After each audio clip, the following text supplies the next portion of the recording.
अस्सलामुअलैकुम। Abdul Wahab goat farm Vehari Muhammad Shahad. हाँ जी दोस्तों, की हाल आ दोस्तों। अज मैं तुहानू दिखाना वा कि असी जिहड़े छोटे बच्चों की किस तरह केयर करते हैं तो किस तरह इन्हों संभालते हैं। यह साढ़े को है समझो कि देसी तरीका हैगा वा पुराना।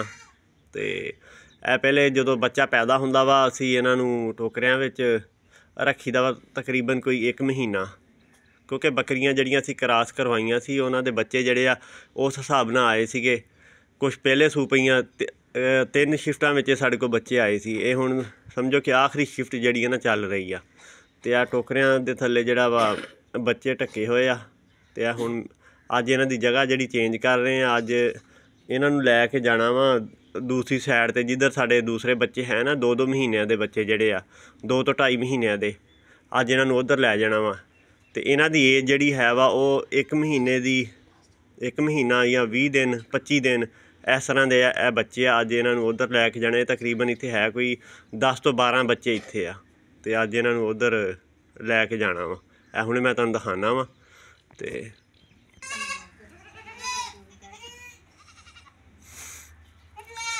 ए देखो हुण टोकरियां च हुण असीं कढ रहे हैं इन्हां नूं, क्योंकि इन्हां नूं पूरा 1 महीना जड़ा इन्हां नूं दूध इत्थे ही पिलाया वा।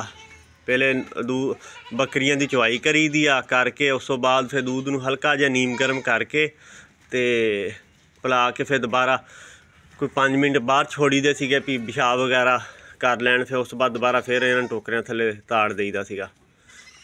है वा इन्हां दी माशाअल्लाह एज तकरीबन कोई 1 महीना 20 दिन 25 दिन इस तरह ये बच्चे आ।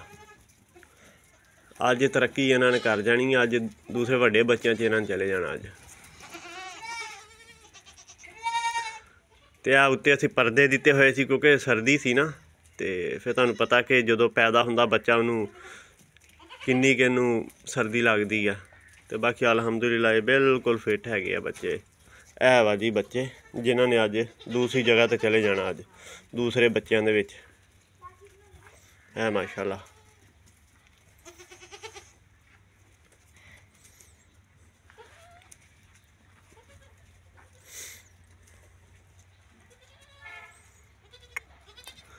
हुण इत्थे 1 टोकरा रह गया वा। इहदे थल्ले है वा 2 पट्ठां जिहड़े ए हुण कोई 3-4 दिन पहले बकरी सूई थी। वो भी मैं वीडियो अपने चैनल ते लगाई सीगी। तो ये थल्ले ये हजे कम अज कम इत्थे ए जिहड़ियां 2 पट्ठां वा इन्हां नूं 1 महीना हजे इत्थे रखांगे। अगर जे मौसम पहले चेंज हो गया कोई ज़्यादा ना सर्दी हुई तो इन्हां नूं फिर पहले ही लै जाएंगे। कोई 20-25 दिन के जो हो गए ना उदों लै जाएंगे। बाकी जिहड़े इन्हां नूं कोर्स करवाई दे इत्थे तकरीबन मुकम्मल कर लईदे आ। इन्हां दे तकरीबन कोर्स मुकम्मल हो चुके हैं।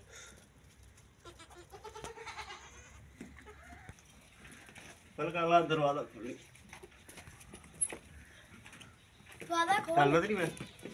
चलाओ।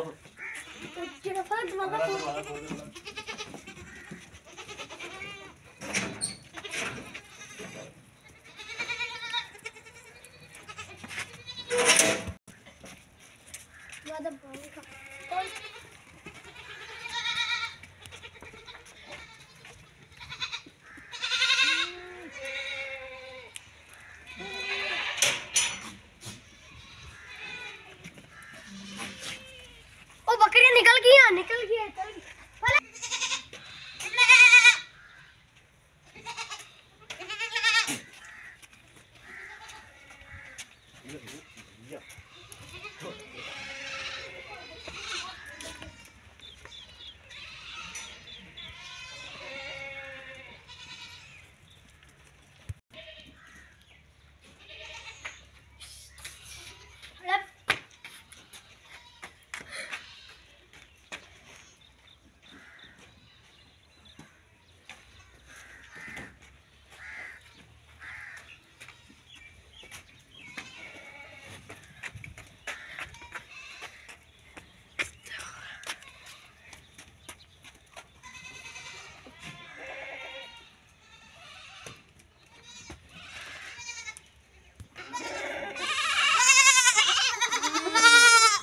हाँ जी दोस्तों, आ देखो ये बच्चे उधरों हुण इस साइड ते ले आंदे आ जिथे कि पहले बच्चे सीगे दूसरे।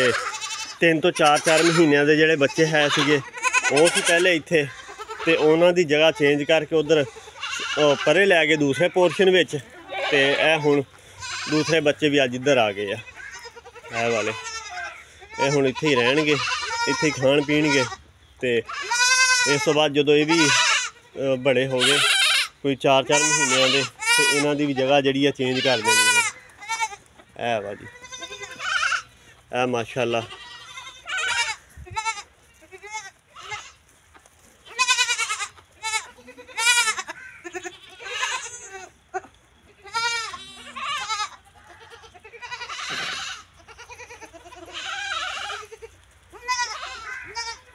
ਬਾਕੀ ਅਗਰ ਇਹ ਤੁਹਾਨੂੰ ਵੀਡੀਓ ਪਸੰਦ ਆਈ ਆ ਤੇ ਇਹ ਵੀਡੀਓ ਨੂੰ ਲਾਈਕ ਔਰ ਸ਼ੇਅਰ ਇਹਨੂੰ ਕਰ ਦਿਓ ਦੋਸਤਾਂ ਨਾਲ। ਇਨਸ਼ਾਅੱਲਾ ਹਰ ਕਿਸਮ ਦੀ ਮਾਲੂਮਾਤ ਜਿਹੜੀ ਹੈ ਨਾ ਇਨਸ਼ਾਅੱਲਾ ਇਹਦੀ ਮੈਂ ਦਿਆ ਕਰਾਂਗਾ ਤੁਹਾਨੂੰ।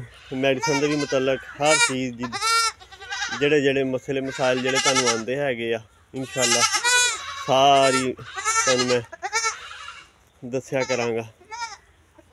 ਅਸਲ ਮੇਰਾ ਚੈਨਲ ਬਣਾਉਣ ਦਾ ਮਕਸਦ ਇਹ ਹੈਗਾ ਵਾ ਇਨਸ਼ਾਅੱਲਾ ਨਾ ਹਰ ਚੀਜ਼ ਤੁਹਾਡੇ ਨਾਲ ਮੈਂ ਸ਼ੇਅਰ ਕਰਿਆ ਕਰਾਂਗਾ।